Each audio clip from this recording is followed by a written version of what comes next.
Wisdom for today is relevant for everyday living, and it comes from Ephesians 4, verse 26 and 27. It says, "Be angry, but do not sin.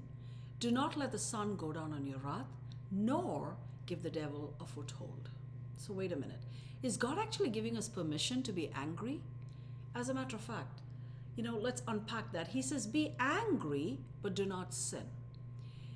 Anger is this negative emotion that clouds our judgment and takes away our clarity.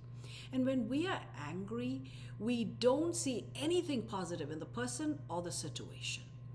And what inevitably happens is if we act upon that anger, we're going to say or do something we regret. So God says, be angry, but do not sin. In other words, hold that emotion. Don't act upon it. Wait. And then he says, take it to God.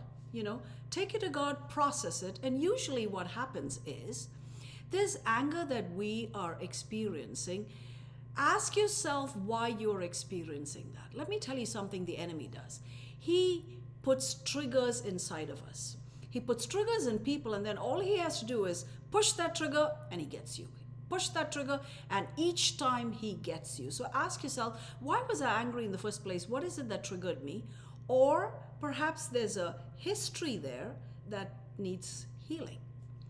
So be angry, but do not sin. And then it says, do not let the sun go down on your wrath. In other words, you have until the night to take it to God and process it and find out what it was that triggered you in the first place. And then it goes on to say, do not give the devil a foothold. Because if you go to bed angry, God is saying that the enemy is going to get a foothold. He's going to get a foothold in your mind. Once he gets his foot in, he's going to come right into your mind. He's probably going to call some of his buddies, and he's just going to make himself comfortable. And from that moment, our thinking, our emotions, our imaginations are all going to just be taken up by him. And it's downhill from there.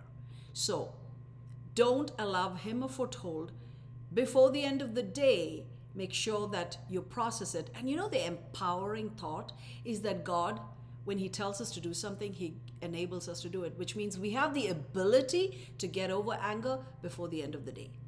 So here's to powerful living. Let's do that. Be angry, do not sin, do not let the sun go down on your wrath, don't give the enemy a foothold, so that we can have beauty, restful sleep. See you next week.